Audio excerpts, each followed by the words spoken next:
salah seorang di antara mereka bernama Wahsy, pembunuh Sayyidina Hamzah. Ketika itu dia ingin bertaubat kepada Allah.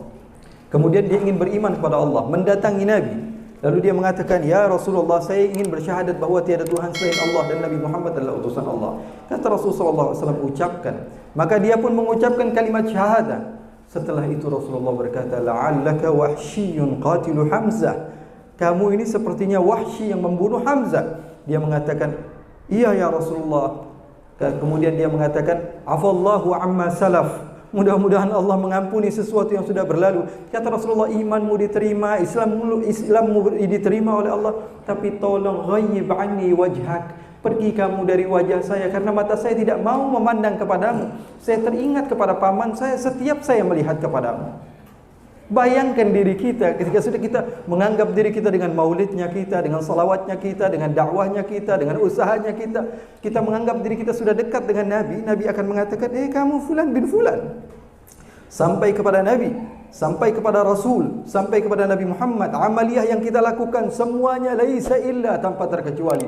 Allah yang berkata di dalam Al-Quran bahawa Allah melihat, Rasulnya melihat. Dan Rasulullah SAW katakan, "Uridat alayya a'malu ummati." Sampai kepada saya semua amaliyah umatku, bahkan tafsiliyan. Kata sebagian ulama, secara mendetail. Bayangkan ketika kita sudah merasa, wah di dunia kita biasanya hadir majlis ta'lim. Setelah itu Rasulullah SAW melihat kita dan mengatakan, "Siapa kamu?" "Fulan bin fulan yang pernah melakukan ini dan itu. Tolong kamu pergi, jangan bersama-sama kami." Kata Rasulullah. Itu bisa terjadi.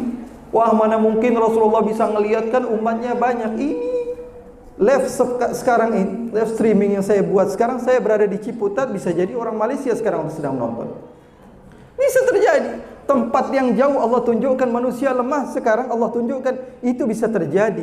Di hadapan Rasul kita akan dipanggil dan dikatakan oleh Rasulullah SAW, "Keluar kamu bukan daripada golongan saya."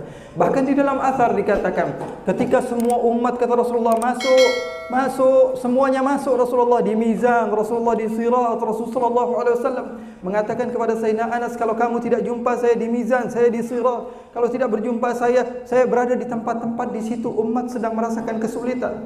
Setelah itu Rasulullah memasukkan semua di syurga. "Ayo kamu masuk syurga, kamu masuk syurga, masuk syurga." Sehingga malaikat Jibril mendatangi Nabi kemudian mengatakan, "Ya Rasulullah, fulan bin fulan ini jangan dimasukkan ya Rasulullah." Kata Rasulullah, "Memang kenapa? Kau tidak tahu apa yang mereka lakukan setelah engkau tidak ada ya Rasulullah." Maka kata Rasulullah, "Bu'dan, bu'dan, yang rombongan ini jangan masuk." Kata Rasulullah, "Yang rombongan ini jangan masuk, yang rombongan ini jangan ikut." Suhqan, suhqan, kata Rasulullah, ini orang pantas masuk ke api neraka. Yaqulu ma la ya'mal. Mereka berkata sesuatu yang tidak mereka amalkan. Mereka jauh daripada kategori orang-orang yang cocok bersama Rasul.